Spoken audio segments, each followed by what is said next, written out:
ندوزو دابا نهضروا على واحد الحاجه اللي مهمه بزاف، اللي هي وقتاش يمكن يترفض التسجيل ديالك. الحاجه الاولى،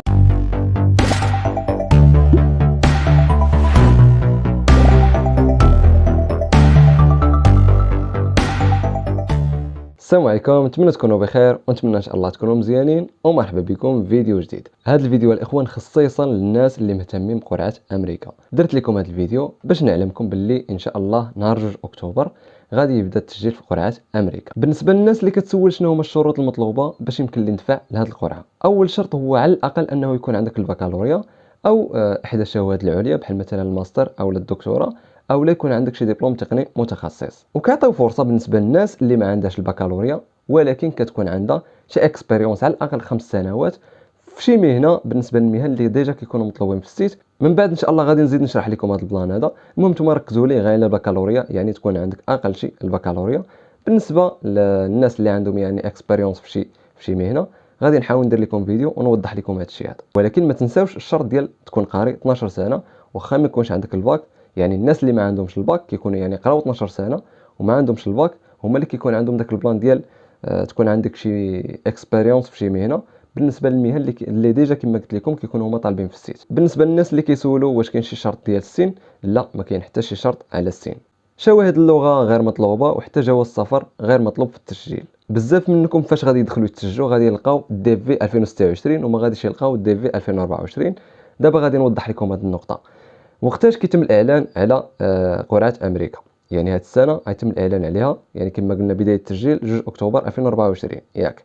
بالنسبه للنتائج الانتقاء غادي تكون سنه 2025 شهر 5، يعني 4 في شهر 5 كيتم الاعلان على النتائج، يعني ولينا في 2025. وحتى العام اللي موراه يعني 2026 عاد كتخرج الفيزا بالنسبه للناس اللي نجحوا في القرعه. فاهمين دابا؟ هادشي علاش تسمات دي في 2026 وماشي دي في 2024. بالنسبه للوثائق اللي غادي تحتاج اثناء التسجيل، غادي تحتاج صوره ديالك غادي تصورها بالمعايير المطلوبه في الموقع. غادي ندير لكم ان شاء الله فيديو، واخا ديجا راه كاين في القناه، غندير لكم فيديو ونهضروا على هذه القضيه ديال التصويره، شنو هما المعايير المطلوبه باش تكون صوره صحيحه وتقبل لنا في التسجيل. فاهمين الاخوان؟ اهم حاجه ركزوا عليها هي تكون 600 على 600 وتكون خلفيه بيضاء بدون تعديل. فاهمين؟ وما تكونش مخدومه في فوتوشوب او في شي موقع او في شي لوجيسيال ديال التعديل. فاهمين الاخوان؟ من بعد ان شاء الله غادي ندير لكم فيديو كيف ما قلت لكم، غادي نهضروا بالتفصيل على معايير الصوره المطلوبه. الحاجه الثانيه اللي خاصها تكون عندك اثناء التسجيل واللي هي الايميل الشخصي ديالك. ملي كنقول الايميل الاخوان يكون ايميل حقيقي، يعني مفيريفي عندك بالنمره وكل شيء، يعني مود باس وكل شيء.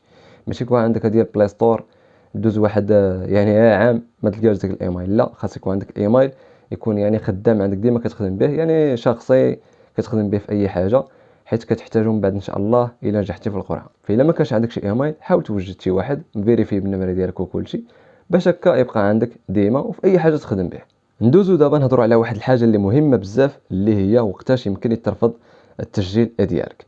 الحاجه الاولى، الا تسجلتي 2 مرات واياك تمشي تسجل 2 مرات في قرعه امريكا. ونصيحه لكم الاخوان، حاولوا تسجلوا على راسكم.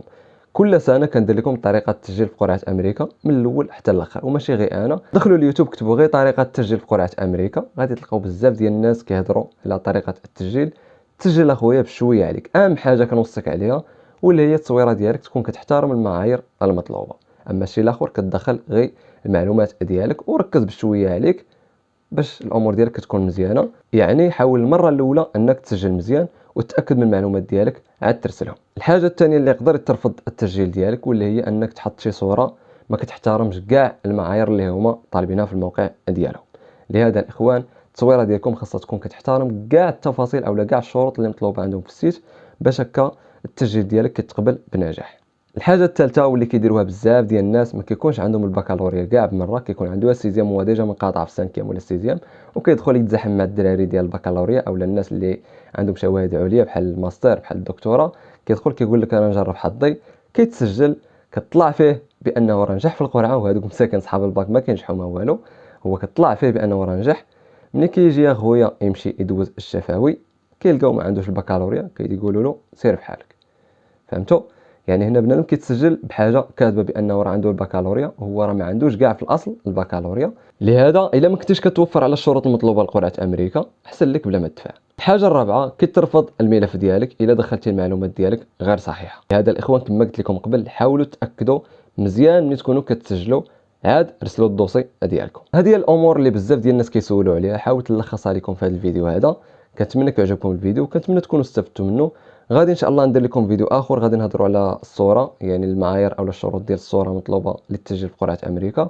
غادي يكونوا بزاف ديال الفيديوهات ان شاء الله، وغادي ندير لكم حتى طريقه التسجيل خطوه بخطوه من ا حتى لزد، باش هكا ان شاء الله تسجلوا راسكم. وبهكا نكون وصلنا لنهايه ديال الفيديو ديالنا. كنتمنى لكم التوفيق كاملين. تهلاو.